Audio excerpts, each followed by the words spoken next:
Haleluya, haleluya. Imbuto n'ijambo ry'Imana, umuvye nawe ni Kristo. Umwemera wese azoramba myaka yose. Haleluya. Mutima w'Imana n'ubuzima kirengerenge cyakaka. Mutima w'Imana wewe muza nutugire berana.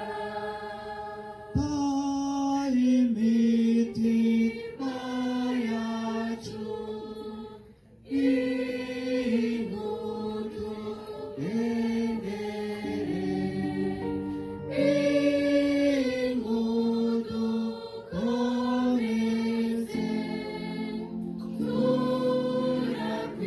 turakwiteze. Mutima w'Imana n'ubuzima kirengerenge cyakaka. Mutima w'Imana wewe muza nutugire berana.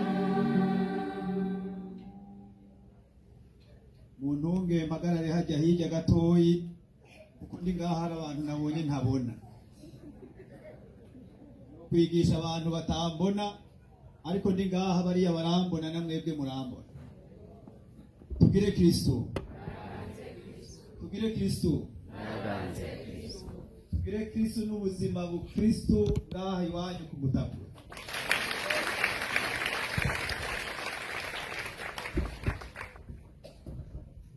Numva nezerewe kubona turiko duherereza hamwe iyi nkuka ya misa, kandi ikaba inkuka y'imisa aho Yezu aza akagendagenda aho iwacu. Twumva ngo aho yagiye aca hose yagiye akora neza Yezu, kandi nivyo ntaho yaca atakora neza.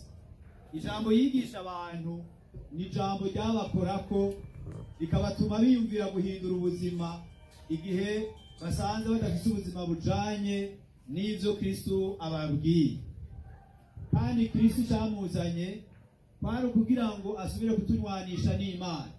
Yaraciye bugufi, araza dusanga mu bicumuro, aza kudukura mu guri rw'urupfu.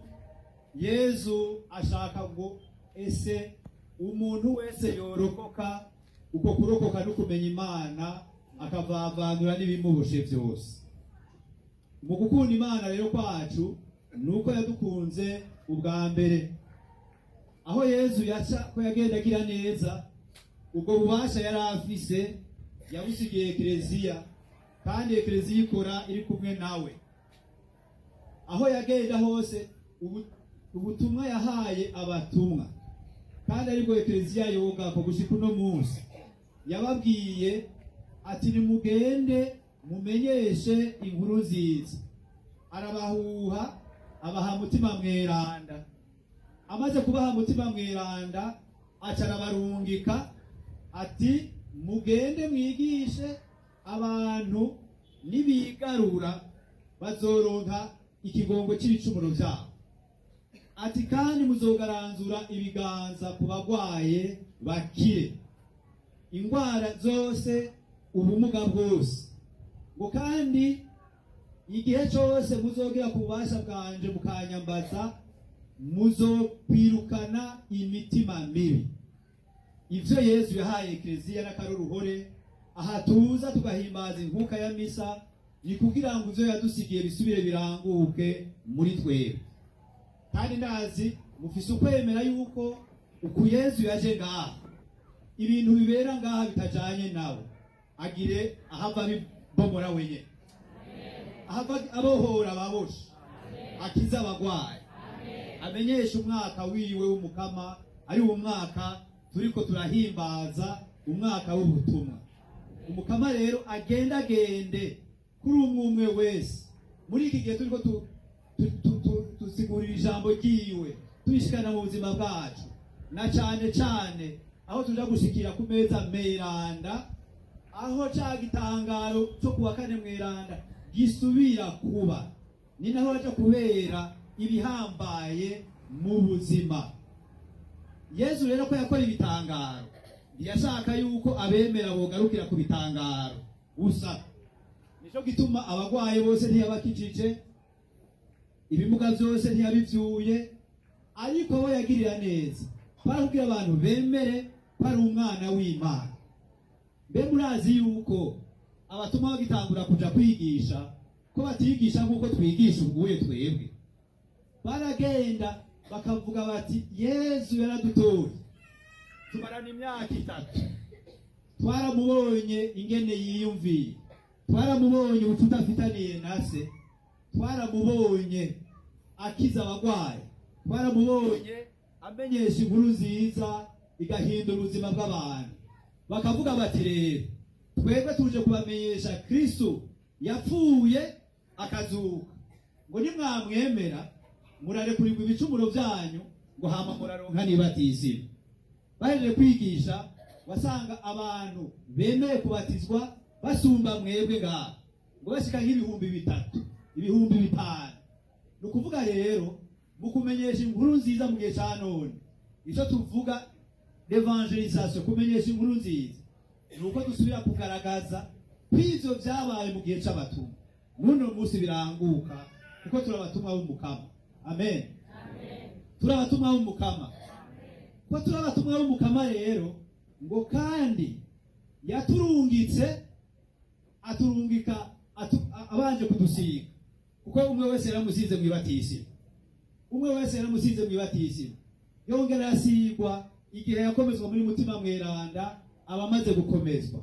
Kijya gihe twokwibuka ibyabaye muri twebwe byo dusiga, kuko umukama yaratwuzurije aduha mutima wiwe. Mutima w'Imana niwe ayobora ekleziya, mutima w'Imana niwe ayobora nuno munsi umwe wese mu buzima bwiwe. Tumukomera amashi.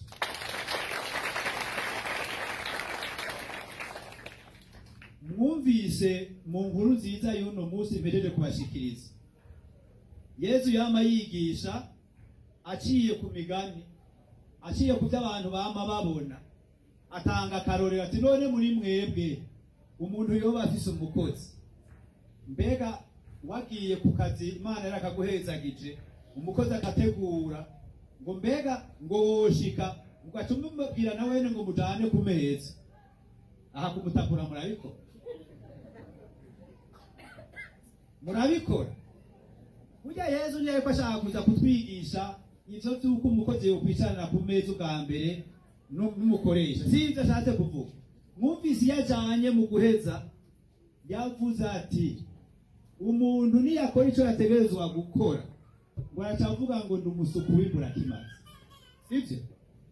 Ngo niyategerezwa gukora ico yategerezwa, kuko aduhaye akarorero kurya mukozi ico yategerezwa gukora agikorera shebuja. Iryo jambo rero turyogeko, kuko turyumvise uno munsi turashobora kumva ngo kuko ico nategerezwa ni igikorwa ngombwa kandi ngo ntokwishira hejuru. Twebwe nico twemeye gukora niki? Twemeye gukorera umukama kandi twemeye kumugwinya. Nk'ubu turi ngaha none ntawe uvyifuza. Nk'ubu mwobona umuntu aciye atagaha afata inyuma ngo dusubire kwigisha, mukabona arasumiye anjana tuguru turi hejuru, ngoca mukire kimwe. Muko batanguye umwungere nta mategeko zishikiye, akuza kuntabara bavuga bubaha usuja ngo harakantu twebwe.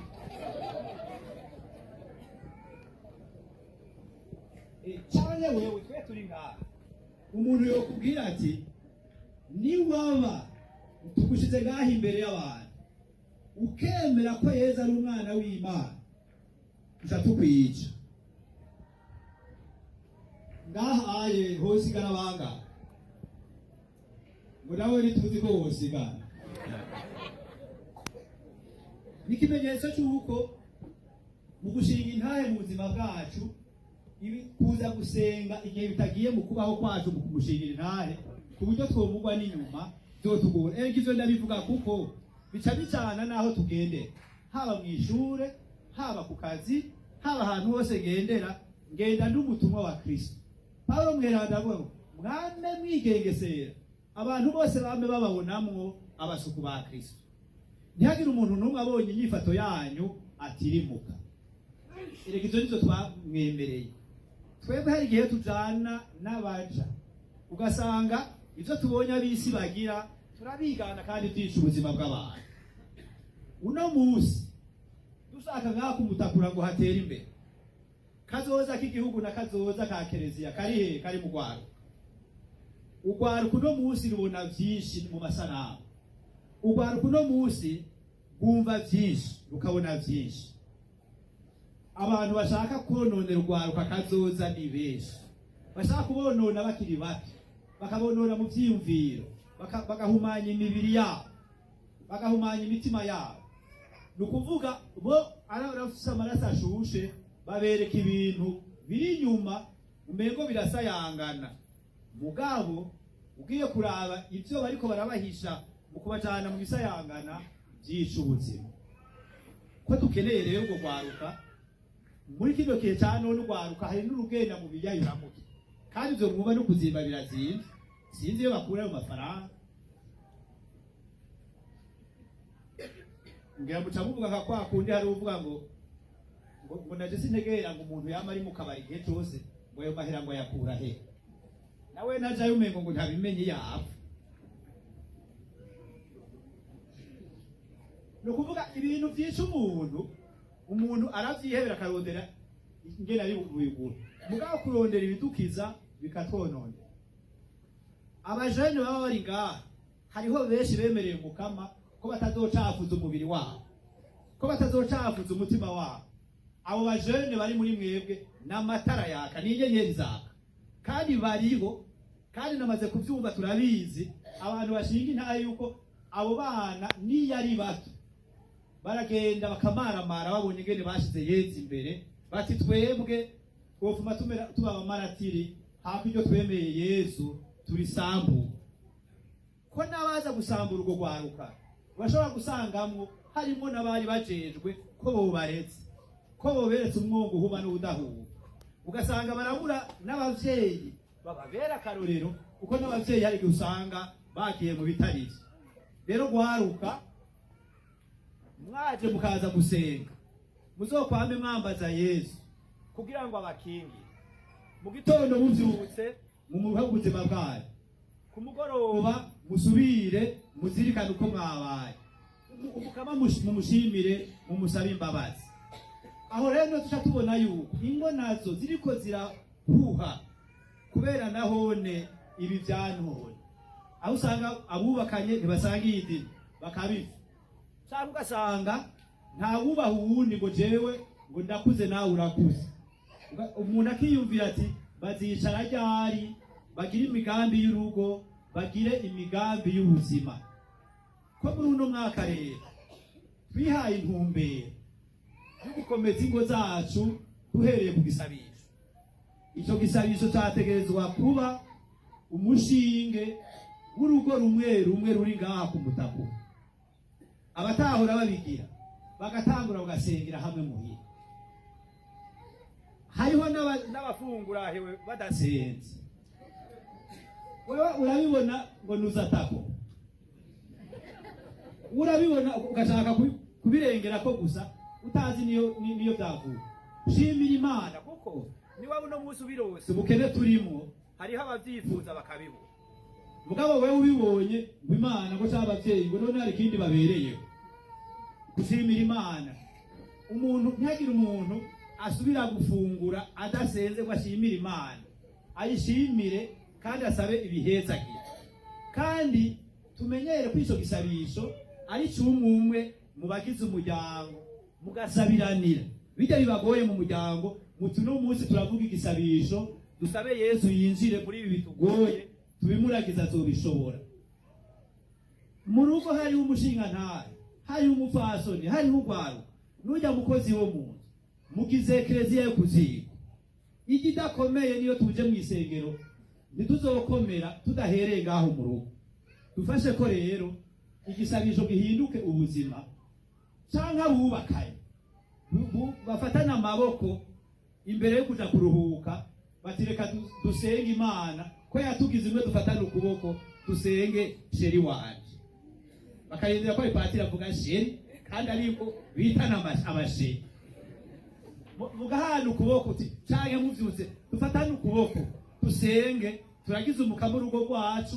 Kandi nanje urazi umugabo akubwiye urazi gasheri wanje ureka dusenge ngo Imana igukingire ntibakuntware, none ico gisabisho si ciza co boco akikugiriye nawe ugaca ukimubwira uti nawe sheri wanje ntibakuntware, uca tuguma rero ari umwe ku wundi. Ese twoshika ngaho Imana ikabiduha, ingo zokomera, bagahana akanyamuneza mu kubaka, bagahana akanyamuneza kuko basangiye igisabisho. Ndabisubiriye, mushoboye kugira ikintu kibahanamiye mu rugo, menya kwicara ku karago, kwicara muhira, twambaze Yezu nk'abasangiye umuryango bafise ingorane zimwe. Umuti uva kwa Yezu ntuvu bwa mbere mu mitwe yacu, kuko twohava dusanga duhuvye tugafata ibitari vyo, mugasabiraniraho muri ico mukora umugambi naho bani muto mukawuragiza Imana. Ivyo nivyo bizotuma imibano yacu ikomera, kuko imibano yacu ikomera kubera ingo zabanje gukomera. Nta mibano Rukristo izogire komera igihe ingo zacu zidakomeye.